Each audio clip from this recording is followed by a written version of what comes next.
عليكم السلام.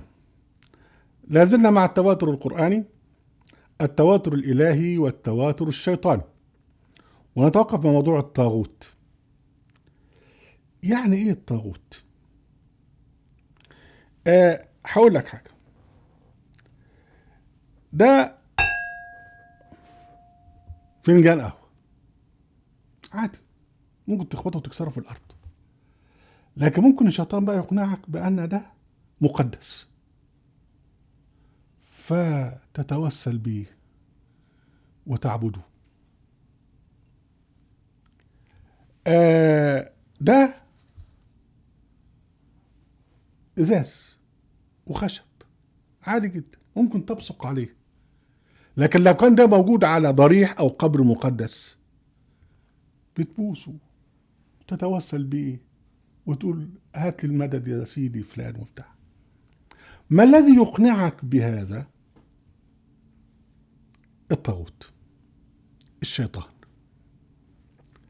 الناس بتسمع عن البخاري، وحتى الذين يدافعون عنه من جهلة الشيوخ لم يقرأوا، لكن كلمة البخاري فظيعة.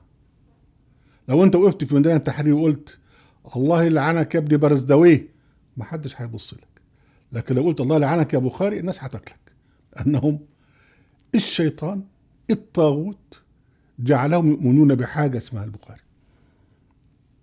فالطاغوت هو أفكار واعتقادات وأحاديث تحول الشيء العادي إلى إله. يعني أحجار ضريح الحسين أو قبر الحسين سواء في كربلاء أو في القاهرة أو غيره لا تختلف عن أي أحجار، لكن إيه اللي بيخلي الناس تروح وتبوس وتقبل وتسجد وتركع؟ الطاغوت. الطاغوت بيعمل حاجتين.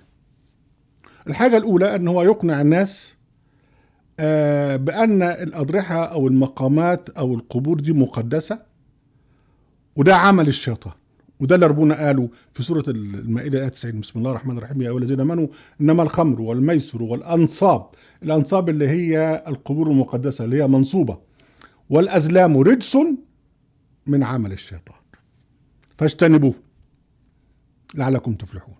طبعا الشيطان مش كان بيشتغل مقاول، ما شالش اسمنت وحجارة وخشب وإزاز وقطيفة وستاير وحطها، لكن هو اللي أقنع البهايم إن ده آلهة. زي ما إبراهيم عليه السلام قال لقومه أتعبدون ما تنحتون، تنحتوا الشيء وتعبدوه. اللي يخليهم يعملوا كده مين؟ الطاغوت اللي هو الشيطان. فدي أول حاجة، اللي هو عبادة الأوثان، عبادة الأصنام، عبادة القبور إلى آخره. الحاجة الثانية اللي هو الأحاديث: وكذلك جعلنا لكل نبي عدوا شياطين الإنس والجن يوحي بعضهم إلى بعض زخرف القول غرورا. يبقى احنا عندنا الطاغوت عبارة عن أشياء مادية أو أشياء يعني معنوية اللي هي الأحاديث، والاتنين مع بعض بيشتغلوا مع بعض، لأن عشان خاطر تقنع الناس بأن ده الضريح ده مقدس لابد أن أنت تعمل أحاديث حواليه. يعني عبدي أطعني مش عارف تكون عبد الرب تقول شيء يكون فيكون، أو من عاد لي ولم فقد آذنته بالحرب، أو الأحاديث اللي اتقالت على الحسين إلى آخره. لابد بقى أن الاثنين يكونوا موجودين مع بعض.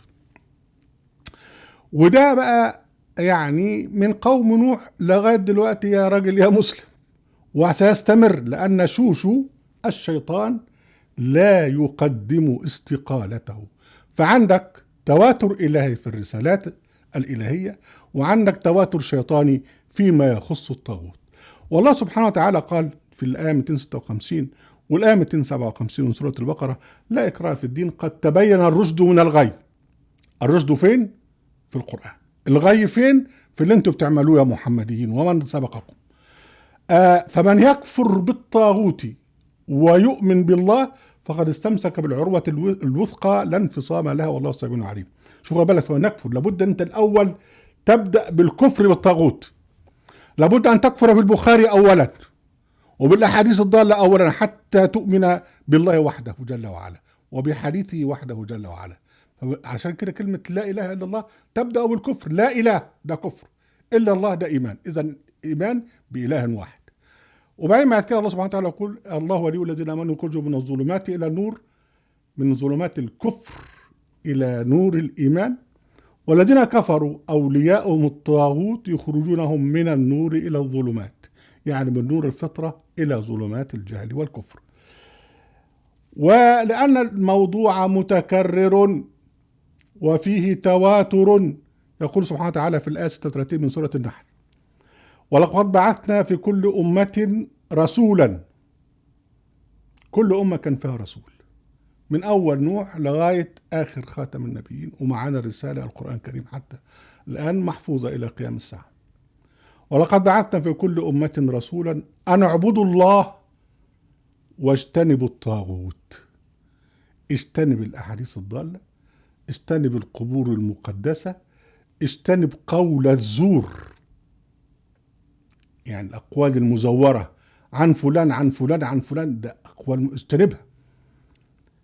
ربنا يقول فمن هدى الله ومن حقت عليه الضلالة.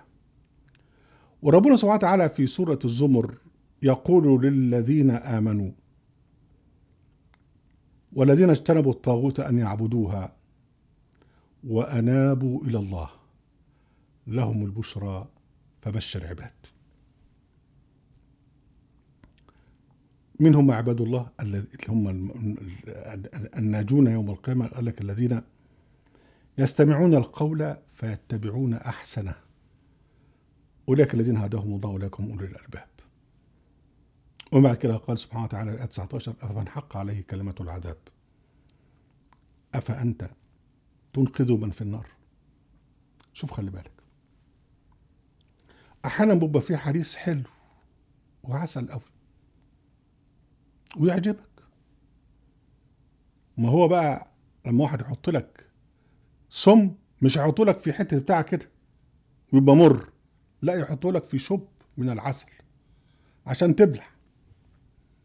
ففي كلام حلو ويسندوه للنبي. إذا أنت أخذت الكلام الحلو ده، ربنا يقول لك لا، الذين يستمعون القول فيتبعون أحسنه. إيه هو أحسن الحديث؟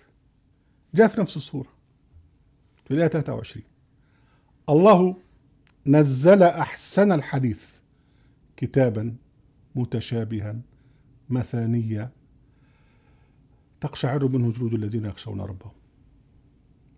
طيب ممكن بقى يقول لك ما في حديث يا أخي بيقول لك اعملي يا فاطمة فإني لا أغني عنك من الله شيئا، يا عباس يا بني هاشم يا بني عبد مناف يا بني عبد فلان، لا يأتيني الناس بأعمالهم وتأتون مش عارف بأنسابكم. ولا ده حديث حلو وماشي مع القرآن. أقول لك لا، احنا بنتابع أحسن حديث، لأن ربنا قال أفمن حق عليه كلمة العذاب أفأنت تنقذ من في النار. ده أحسن الحديث، ده نتبعه. أي حاجة توافقه ماشي، يبقى ده فلان قالها، لكن ليس جزءا من الدين. الدين هو القرآن فقط، هو أحسن الحديث. من أجل هذا ربنا سبحانه وتعالى يقول للنبي الآية 9 من سورة هود: فلا تكن في مرية مما يعبد هؤلاء ما يعبدون إلا كما يعبد آباؤهم من قبل وإنا لموفوهم نصيبهم غير منقوص. يعني مالكش دعوة، وده كلام موجه لكل المؤمنين بالقرآن وحده وحديثا. ناس بتروح موالد للحسين ولا السيدة زينب ولا الشافعي ولا فلان ولا علان، سيبك منهم، دول ماشيين على ما وجدوا عليه آباؤهم من قبل. هذا هو التواتر الشيطاني. التواتر الإلهي هو القرآن الكريم. أهلا وسهلا بكم محبتي في برنامجكم الحظ القرآنية وفي قناة أهل القرآن وفي موقع أهل القرآن. لا تنسوا المشاركة. بشير ولايك وعليكم السلام.